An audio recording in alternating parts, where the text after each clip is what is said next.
오늘은 여러분들과 함께 사도 바울의 시리즈의 5번째 은혜 말씀을 나누고자 합니다.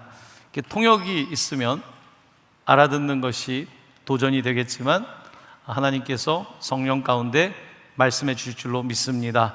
또한 많은 분들에게 오히려 오순절 성령 사건처럼 서로 다른 언어들을 말했던 것처럼 이곳에 남과 북이 또한 농인이 우리 모든 세대가 하나님의 음성을 듣는 시간 될 수 있기를 간절히 축원합니다. 성령은 우리를 하나 되게 하시는 분이십니다. 오늘 특별히 사도 바울의 삶을 돌아보면서 그의 삶을 이끌었던 성령님에 대해서 말씀을 전하고자 합니다. 그래서 오늘 설교의 제목은 영의 사람입니다. 영의 사람, Follower of Spirit, 영의 사람이라는 제목으로 말씀을 나누겠습니다. 오늘 특별히 내용은 바울의 삶을 잠시 요약하고, 그리고 바울의 삶 이후에 하나님께서 어떻게 사도행전 이후에 이 조선 땅까지, 한반도 땅까지 복음을 주셨는지에 대해서 말씀을 드리고, 2025년 세상의 빛 동방교회 우리는 어떻게 계속해서 복음을 전해야 되는지에 대해서 함께 은혜를 나누고자 합니다. 바울이라는 사람은 예수님을 핍박했던 사람이었습니다. 하지만 그가 다메섹에서 예수를 만나게 됩니다. 그가 예수를 찾은 것이 아니라 예수가 그를 찾아온 것입니다. 예수님을 만나고 그는 시력을 잃게 됐습니다. 아무것도 보지 못하는 3일의 시간이 지나고 하나님께서는 아나니아라는 선지자를 보내셔서 그에게 안수하게 하셨는데, 그때 성령이 바울에게 임하게 되었습니다. 사도행전 9장 17절인데요, 같이 말씀을 읽어보겠습니다. 예수께서 나를 보내어 너로 다시 보게 하시고 성령으로 충만하게 하신다 하니, 아멘. 성령으로 충만하게 하신다고 말씀하셨습니다. 바울은 지금까지 내가 주인 되어서 인생을 살아왔었습니다. 나는 율법을 지키고 열정적으로 살아가는 그러한 참 성실한 사람이었습니다. 하지만 예수님을 만난 이후에 그는 자신의 인생의 주도권을 주님께 드리게 됩니다. 그는 성령을 받게 되고 이제는 내가 원하는 삶이 아니라 하나님이 기뻐하시는 삶을 살게 된 것입니다. 여러분, 우리는 예수를 믿을 때에 물로만 세례받는 것이 아니라 성령으로 세례를 받습니다. 우리는 엄마 뱃속에서 물 속에 있었습니다. 물 속에 있다가 물 밖으로 나오면서 생명이 시작되는 것입니다. 그래서 우리는 세례를 베풀 때 물에다가 그 사람을 넣게 됩니다. 하지만 물에서 태어나고 물에서 나오게 되는 것은 이 땅에서의 첫 번째 생명이지만 성령을 받을 때에 우리는 거듭난다, born again, 다시 태어나게 되는 것입니다. 다시 태어나게 될 때 우리는 첫 번째 아담이 아닌 두 번째 아담이신 예수를 통해서 참된 인생의 그 의미와 맛을 알게 됩니다. 예전에는 나를 위해 살았습니다. 그게 단 줄 알았습니다. 하지만 예수님을 믿고 성령을 받을 때 우리는 구원의 확신을 가지고 영생을 위하여 살아가게 되는 것입니다.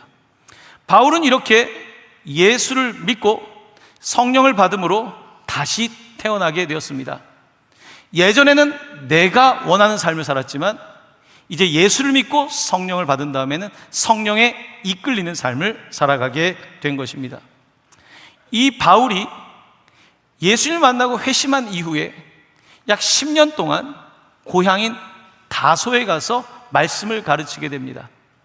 그러는 과정에서 바나바라고 하는 사람이 바울을 다소에서 데리고 와서 안디옥이라고 하는 곳에서 말씀을 전하게 했는데요, 안디옥은 말씀을 듣고 은혜를 받고 교회가 성장하면서 성령께서 이 교회에 특별한 사명을 주셨습니다. 사도행전 13장 2절인데요, 같이 말씀을 읽어보겠습니다. 성령이 이르시되 내가 불러 시키는 일을 위하여 바나바와 사울을 따로 세우라. 아멘. 성령은 하나님께서 시키시는 일을 하라고 말씀하십니다. 그 일은 무엇이냐면 바울이 구원받은 것으로 끝나는 것이 아니라 많은 사람들에게, 열방에게 말씀을 전하고 구원의 소식을 알리라고 말씀하신 것입니다. 바울은 이 말씀을 듣고 1차 전도여행, 2차 전도여행을 가게 됩니다. 그가 2차 전도여행을 할 때 이 튀르키예라고 하는 나라의 이 서쪽인 아시아 쪽으로 가려고 했었습니다. 하지만 성령이 막으셨습니다. 또한 바울은 이 북쪽으로 가려고 했습니다. 비두니아라고 하는 북쪽으로 가려고 했는데 또한 성령이 막으셨습니다. 그때에 성령께서 환상 가운데 바울에게 나타나셨습니다. 사도행전 16장 9절 말씀입니다. 같이 말씀을 읽겠습니다. 밤에 환상이 바울에게 보이니 마게도냐 사람 하나가 서서 그에게 청하여 이르되 마게도냐로 건너와서 우리를 도우라 하거늘. 그는 환상을 보게 되었고, 환상은 마게도냐 사람이 우리 마게도냐로 건너와 달라는 부탁이었습니다. 2차 전도 여행 때 바울은 지금 내가 아는 이 지역을 전도하려고 했던 것입니다. 하지만 성령께서는 환상을 주시면서 바다 건너서 유럽으로 오라고 말씀하신 것입니다.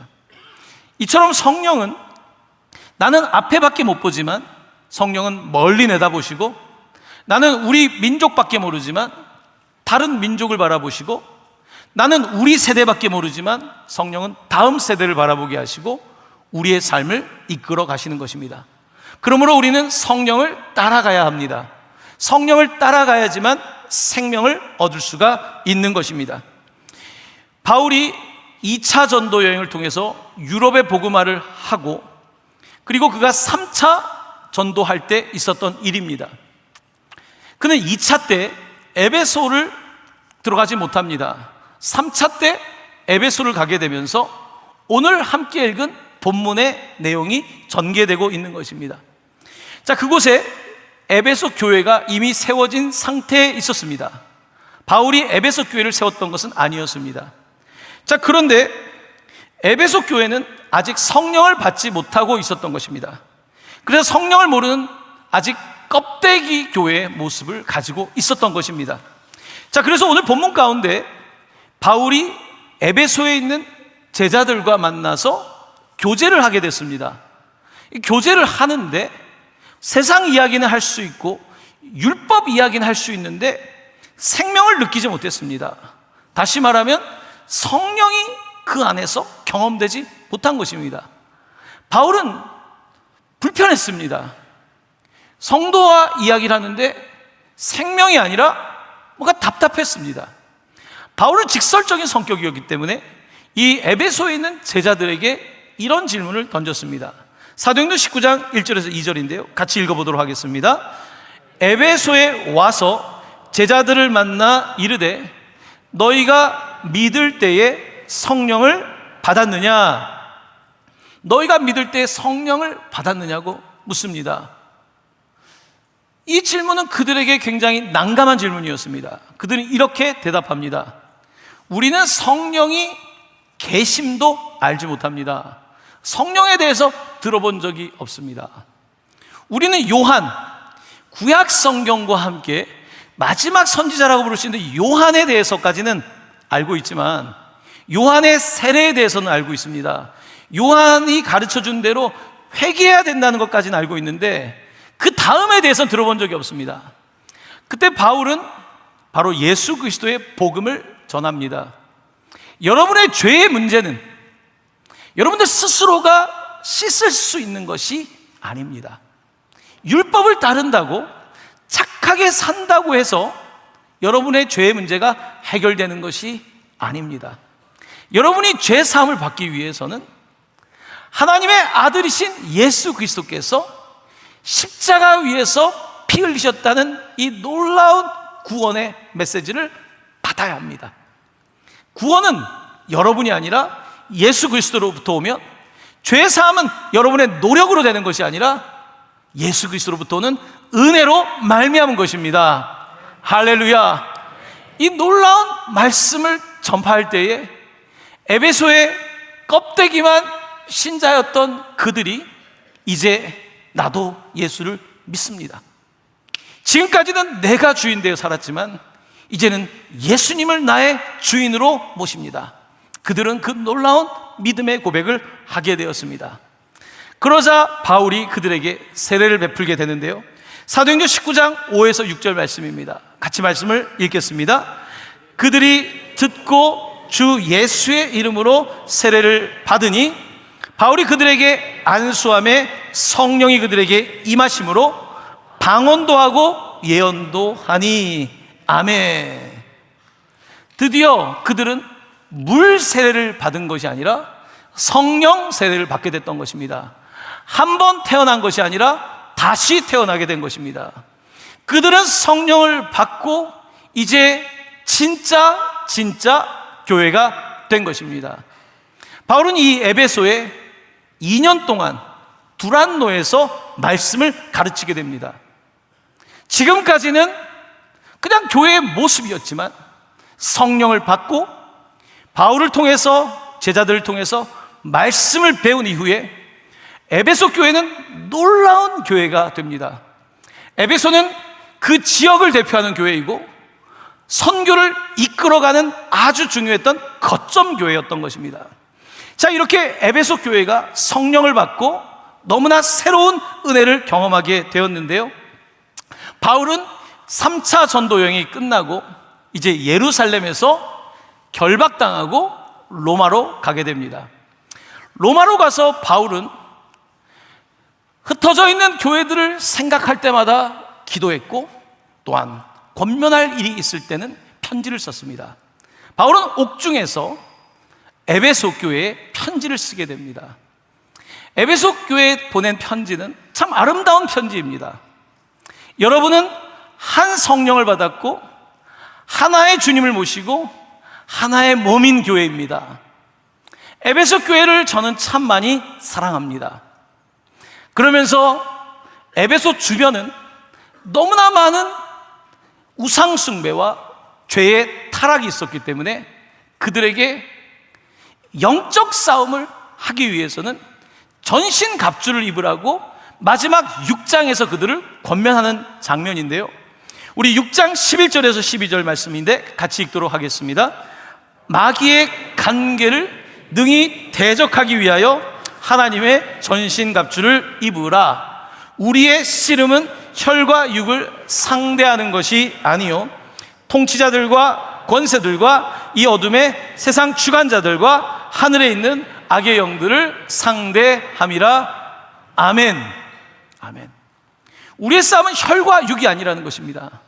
우리의 육은 진리를 위해 살기보다는 먹고 살기 위해서 살지 않습니까? 우리의 심리, 우리의 마음은 진리보다는 내 마음에 그냥 행복 위해 살지 않습니까? 하지만 성령을 받은 사람은요, 진리의 영이신 그분이 들어올 때는 이제 진리에 관심을 갖게 되는 것입니다.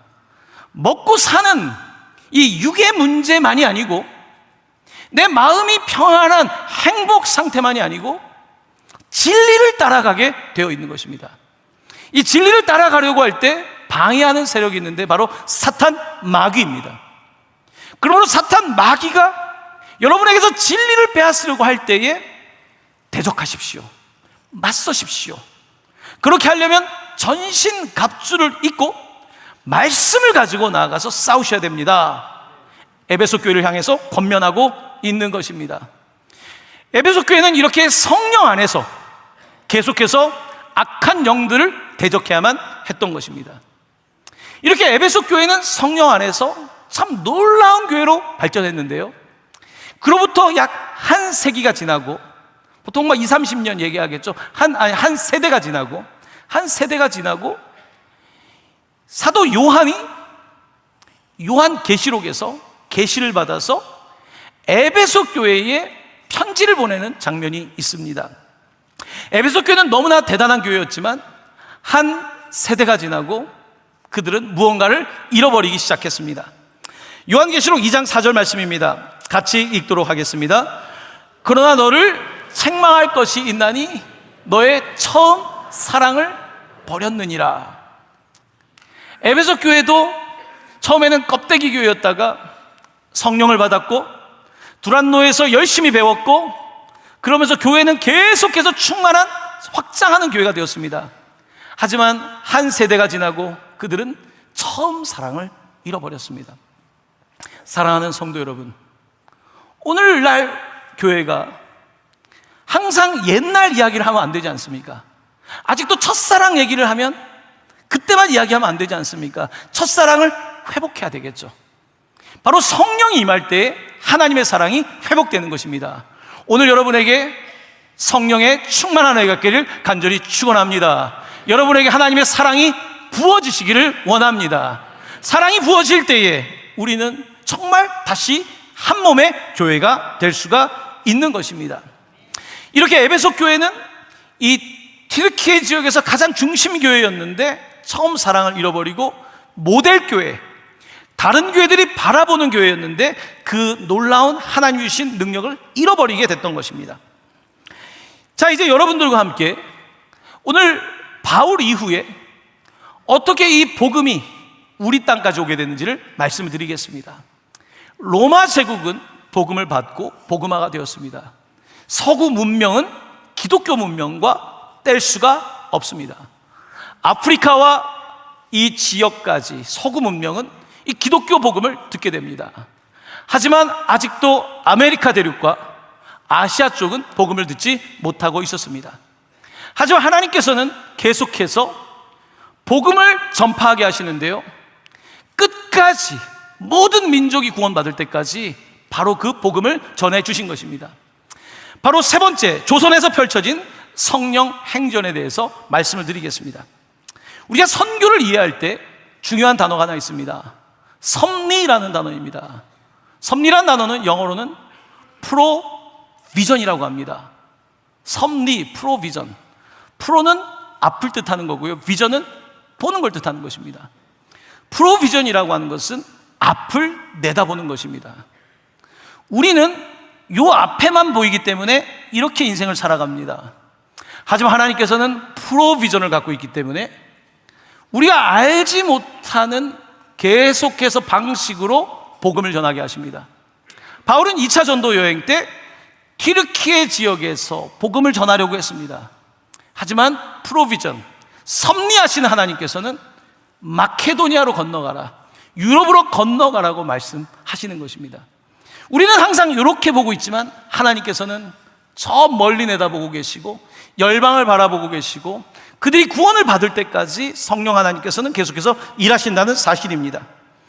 자, 이렇게 하나님의 섭리가 계속해서 역사 속에서 펼쳐지게 되는데요, 오늘 여러분들에게 세 가지의 중요한 조선 땅에서의 만남에 대해서 말씀을 드리겠습니다.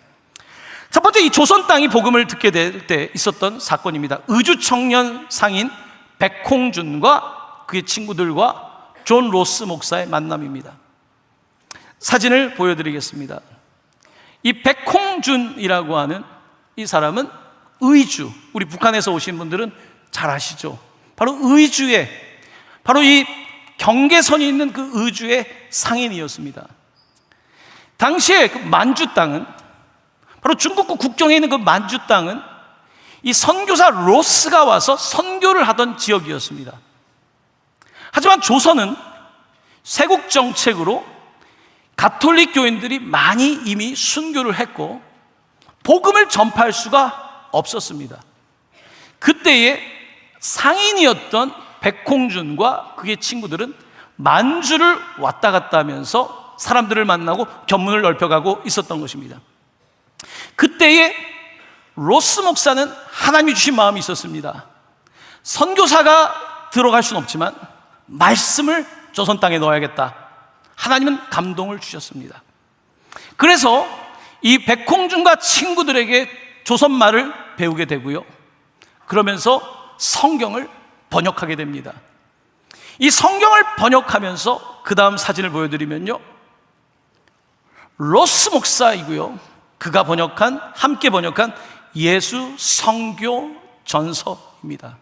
로스 버전으로 알려져 있는 이 성경이 나오게 되는데요, 올해 언더우드 아펜젤로 선교사님이 들어온 지 140주년이 되는 해 아닙니까? 그런데 두 선교사님이 들어오기 3년 전에 이 성경이 출판된 것입니다. 놀라운 이야기죠. 하나님은 조선 땅을 사랑하셔서 선교사가 들어갈 수 없을 때 먼저 말씀을 예비하신 것입니다. 선교사 전에 말씀이 먼저 들어온 너무 독특한 선교가 이 땅 가운데 이루어지게 된 것입니다. 이것은 하나님의 섭리 가운데에 의주상인과 로스가 만나게 됐던 것입니다. 그리고 의주의 하우스 철치, 이제 가정교회가 세워지게 됐습니다. 그 당시에 믿음을 갖는 것은 굉장히 위험한 일이었습니다. 그 위험한 일이었지만 사람들은 이제 예수를 믿기 시작했고요, 언더우드 선교사님이 신혼여행을 간다고 하면서 허가증을 받아서 이 의주 지역을 오게 되고, 바로 의주교회의 33명이 압록강에서 언더우드 목사님께 세례를 받습니다. 압록강은 우리 탈북하신 분들도 경계선이기 때문에 조금 더 허술한 지역이죠. 바로 중국과 이 북한의 경계 압록강에서 33인이 세례를 받게 됐다는 것입니다. 언더우드 그 당시에 있었던 놀라운 일입니다. 자, 두 번째, 이수정과 스다센의 이야기입니다. 하나님께서는 이 중국과 이 북한 쪽을 통해서 복음을 준비하셨고, 남쪽의 일본을 통해서도 복음을 준비해 주셨습니다. 이수정이라고 하는 정말 우리나라 역사에서 잊지 말아야 될 이 사람과 스다센의 만남이 바로 도쿄 근처의 요코하마에서 이루어지게 됩니다. 사진을 보여드리면요, 이 이수정과 이 스다센의 만남은 참 놀라운데요, 일본의 크리스찬 젊은이들이 모여있는 곳에 이 이수정이 가운데 앉아있고 그 옆자리에 스다센이 있습니다. 이 이수정은 고종 황제를 돕는 일을 했고, 특별히 민비와 그 민영익과 그 집안의 어려운 일을, 그 복잡했던 이모군란 당시에 도왔던 일로 포상을 받게 됩니다. 고종 황제가 포상을 줄 때에 이수정은 다른 포상이 아니라 일본에서 견문을 익힐 수 있게 기회를 달라고 했습니다. 메이지 유신 이후에 발전하고 있는 일본을 보고 싶어서 특별히 그는 농업을 배우고 싶었던 겁니다. 자, 그래서 그가 바로 지금 그 옆에 있는 스다센, 그 다음 사진을 보여드리면요, 이분을 만나게 됩니다. 딱 일본 사람같이 생겼죠. 이 스다센을 만나게 되는데, 이 스다센은 신실한 크리스찬이었습니다. 그동안 이수정도 한학자로서 유교의 어떤 기풍을 갖고 있던 사람이었지만, 스다센을 만난 이후에 그는 그의 인격에 탐복하게 됩니다. 아, 예수를 믿으면 저렇게 되는구나. 그러면서 그는 농업도 배워야 되지만 말씀에 그는 전적으로 헌신하게 된 것입니다. 그런 과정에서 일본에 파송되었던 헨리 루미스라고 하는 선교사를 요코하마에서 만나게 되는데요, 그 다음 사진입니다. 이 잡지는 Illustrated Christian Weekly라고 하는 잡지인데, 당시에 1800년대 후반에 미국의 수천만의 성도들이 읽은 것으로 보이는 잡지입니다. 여기에 루미스라고 하는 일본에 파송된 선교사가 이수정의 이야기를 기고합니다. 첫 번째 회심한 양반 이수정이라고, 바로 이 스토리를 이 미국에 이제 게재하게 되는데요, 그 다음 사진입니다. 이 사진을 보시면 그 가운데 사파 일러스트레이션으로 Illustrated Christian Weekly 이 매거진에 이수정의 사진을 그려놓은 거예요. 그러면서 이 루미스 선교사는 이 놀라운 이수정과의 만남에 대해서 기록을 합니다. 이수정은 어느 날 꿈을 꾸게 되는데요, 두 남자가 나타났는데 그들이 바구니에 수많은 책들을 들고 있었어요. 이 책들을 바라보고 있으면서 이제 이수정이 질문을 던집니다. 이 바구니에 있는 책들은 무엇입니까? 그들의 답이 성경책입니다. 성경책이라는 말을 듣습니다. 그는 이 꿈을 꾸고 나서 놀랍니다. 성경책. 그는 성경 공부에 매진합니다.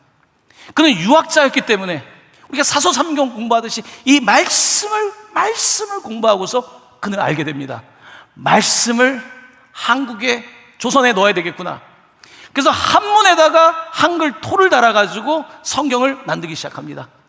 그러면서 하나님이 더 감동을 주셔서 조선말로 우리 국문으로 이것을 번역하는 일을 하게 되고, 이수정이 번역한 마가복음을 가지고 언더우드 아펜젤러가 바로 그 다음에 1885년에 들어오게 된 겁니다.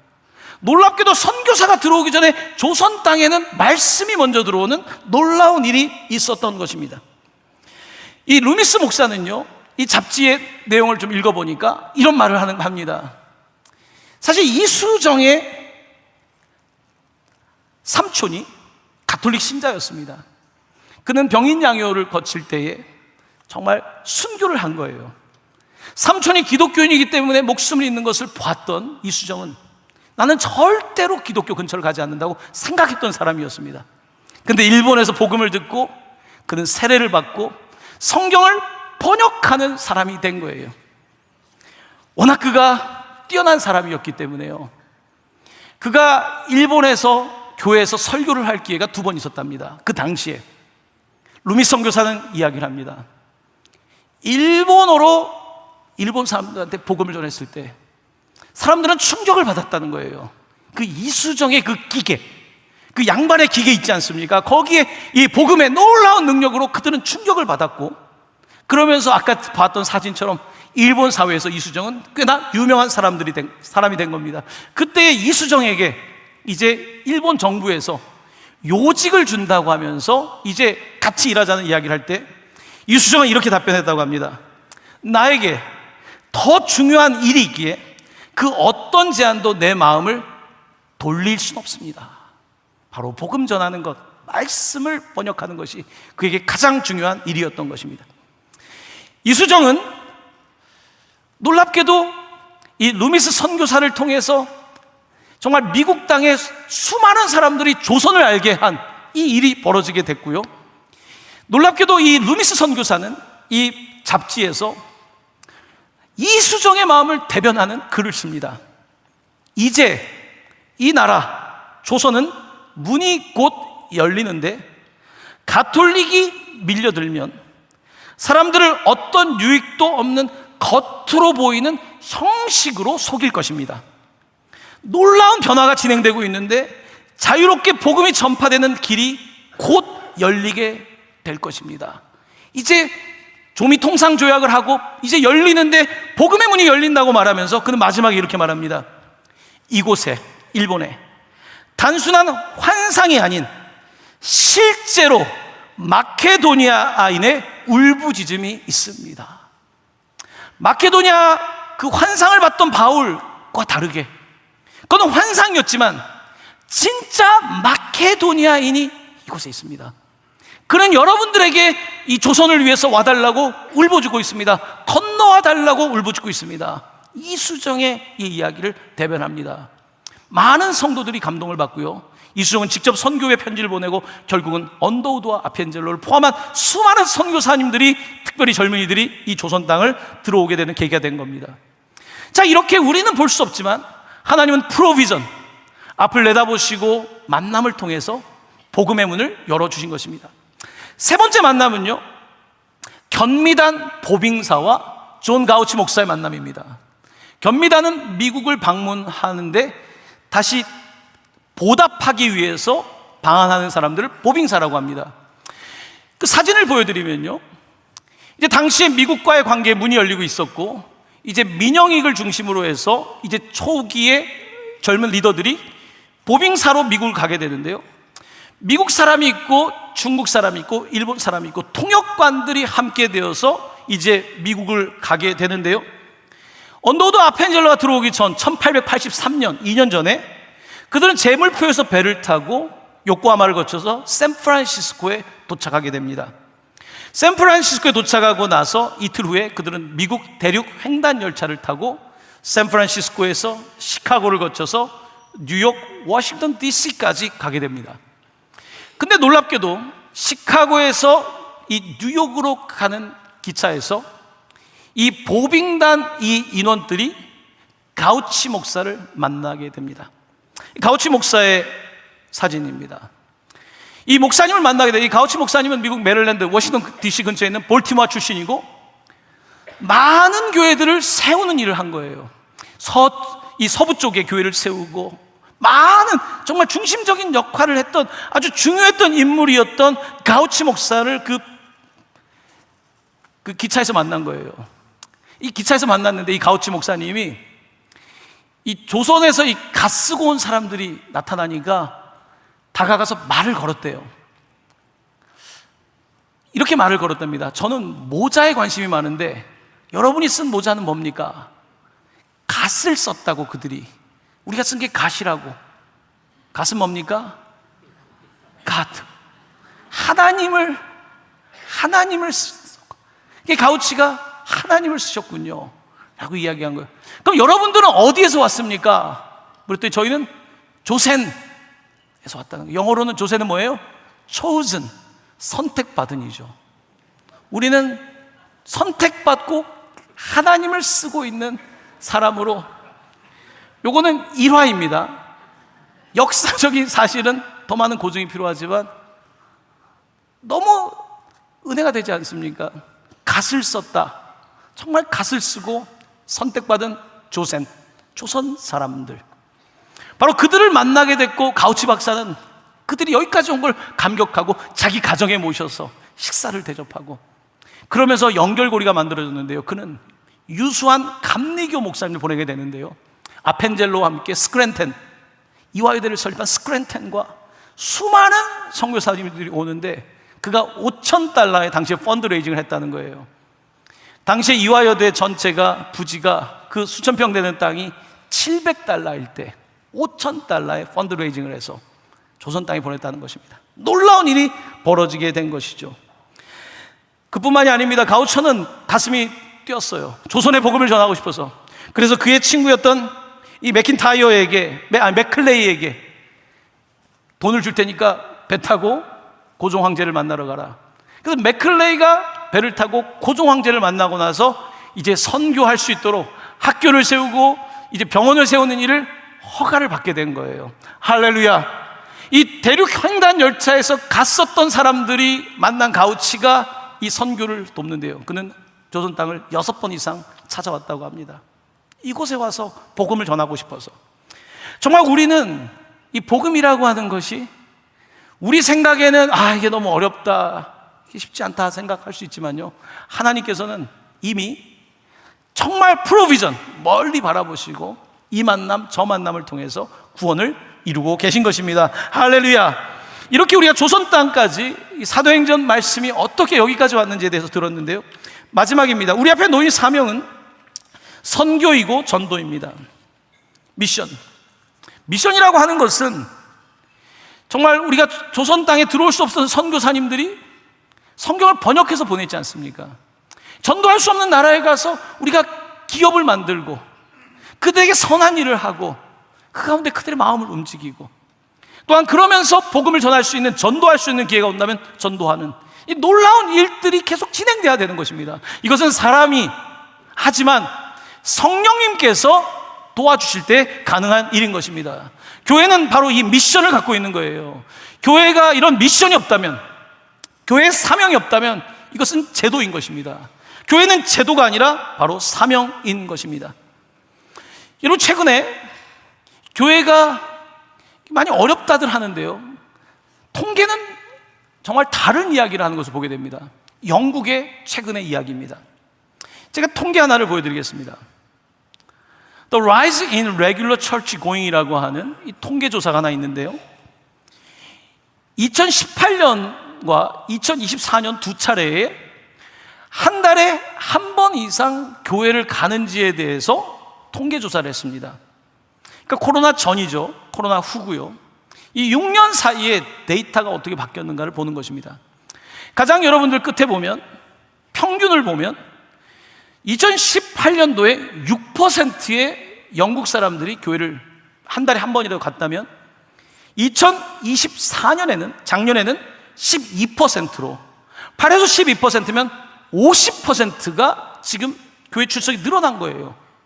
영국은 지금 사람들이 영국 뭐 이제 기독교 끝났고 그렇다고 하지 않습니까? 이 영국의 이 6년 사이에 50%의 성장이 있었던 거예요. 근데 더 놀라운 건요, 이 통계를 세밀하게 들어가 보면 18세에서 24세 보면, 여러분 진한 색깔이 2024년인데요 확연한 차이를 볼 수 있죠. 2018년에 4%였던 크리스찬, 한 달에 한 번 예배했던 사람이 작년에는 16%, 400%가 는 거예요. 18세면 대학생이에요. 20대 초반에 400%로 지금 예배하는 숫자가 늘어났다는 거예요. 여러분 믿어지십니까? 영국이, 그 영국이 이제 하나님으로부터 멀리 떨어지고 무신론과 정말 영지주의에 빠져 있었던, 세상에 빠져 있었던 이 영국 가운데 놀라운 일이 벌어지는데요, 그리고 그 위의 세대인 25에서 34세도요 폭발적으로 40대와 50대만 오히려 줄었어요.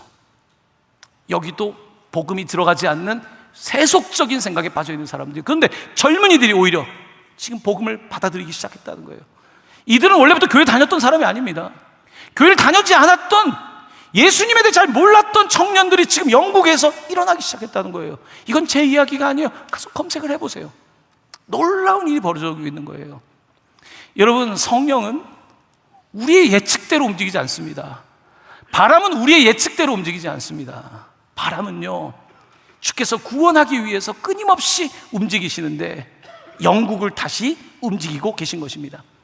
여러분, 우리 세대가 지금 복음을 안 받는다고 걱정할 필요 없습니다. 하나님께서는 뉴 제너레이션, 새로운 세대를 일으키셔서 복음을 주시는 거예요. 할렐루야. 복음은 그런 것입니다. 성령은 그렇게 일하시는 것입니다. 오늘 그런데 조선 땅은, 이 대한민국은 어떻습니까? 에베소 교회처럼 정말 뜨거웠었는데 처음 사랑을 잃어버리지 않았습니까? 껍데기는 있는데 성령께서 운행하고 계십니까? 여러분, 교회는 제도가 아닙니다. 교회는 조합이 아닙니다. 교회는 끊임없는 변화인데, 데이빗 퍼슨이라고 하는 목사님은 이렇게 말합니다. 교회는 조합이 아니라 변화이다. 교회는 유니온이 아니라 리뉴얼이다. 그냥 우리끼리 모여가지고 그냥 무슨 조합하듯이 회비 내고, 이게 교회가 아닙니다. 교회는 우리의 마음을 새롭게 하는 것이고, 교회 가운데서 성령이 오실 때 이게 새로워지니까 되는 거지, 뭐 교회 안에서 무슨 막 n분의 1을 하고 어떤 제도를 만들고, 교회는 그런 곳이 아닙니다. 교회는 성령이 전적으로 움직이는 거예요. 하지만 안타깝게도 교회가 자꾸 시스템화되고, 시스템이 나쁜 건 아니지만 성령의 능력을 받아들이지 못하는 교회가 될 때 교회는 힘이 없는 것입니다.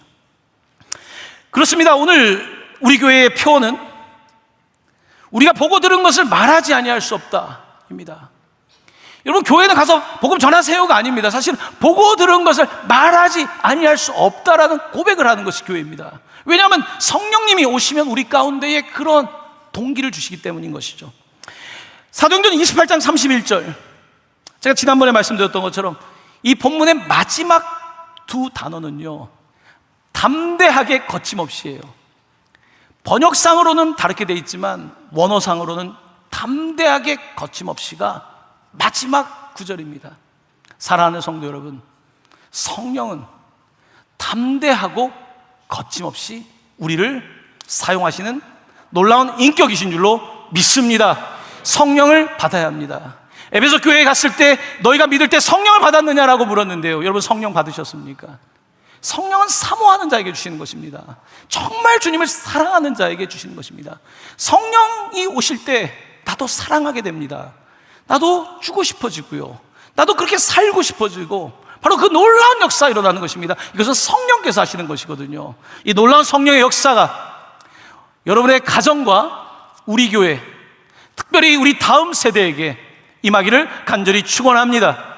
성령의 은혜가 지금은 막혀 있지만 의주를 거쳐서 북한 땅에 전파되기를 간절히 소원합니다. 우리 교회가 일본을 품고 선교할 수 있기를 원합니다. 제가 이번 이제 한 달 동안 미국을 가는데요, 그 일정 가운데 만남이라는 것은 뜻밖의 만남 아닙니까? 제가 잘 몰랐었는데 이루어진 만남이 하나 있습니다. 줌으로 이제 만나게 됐는데요, 1972년도에 미국 펜실베니아에 있는 한 미국인 가정이 선교사로 젊은 날에 헌신해 선교사를 못 가게 되고 자기 자녀가 10명이 넘었나 봐요. 그 가정에 하나님께서 그러면 보내는, 나가지 못하면 받는 선교사를 하라는 마음을 주셔서 외국에 있는 청소년들을 미국에 데려와서 홈스테이를 시키는 그 사역을 시작한 거예요. 1972년도에 처음으로 일본 학생이 그 집에서 홈스테이를 하게 됩니다. 일본 사람들이 얼마나 복음이 어렵습니까? 그 첫 번째 홈스테이 했던 아이가 그 집에 머물면서 예수를 주로 고백하고 크리스찬이 됩니다. 그리고 그가 다시 일본에 가서 친구들을 또 보냅니다. 두 번째 친구도 예수를 믿고 크리스찬이 되기 시작합니다. 이 놀라운 일들이 전 세계적으로 벌어지게 되는 그런 NGO 단체가 만들어진 거예요. 저는 이곳을 몇 년 전부터 알고 이곳과 정말 좀 관계를 맺기 위해서 제 마음 부단히 애를 썼습니다. 이번에 그쪽 지역을 가게 되면 학교들을 방문하고 가정들을 만나게 되고, 만남이라고 하는 것은요, 놀라운 거거든요. 우리가 예상하지 못했던 하나님의 방법으로 일하시는 거거든요. 이번에 갈 때는 갓을 쓰고 갈까 지금 생각 중에 있습니다. 내년에 50주년인데 내년에는 우리 장로님들과 함께 전부 다 갓을 맞춰가지고 했던 대로 대륙 횡단 열차를 타고 가다 보면 당신들은 어디서 왔습니까? 하니까 갓을 쓴 민족입니다. We are people of God. 하나님께 정말 이 갓을 쓴 사람입니다 라고 말하면 얼마나 좋겠습니까? 사랑하는 성도 여러분, 성령께서 여러분 가운데 임하시길 간절히 축원합니다. 각 사람 위에 임하시길 축원합니다. 성령님께서 여러분에게 복 주시길 원합니다. 그 복은 끝나는 것이 아니라 흘려보내는 복이 될 수 있기를 예수님의 이름으로 간절히 축원합니다.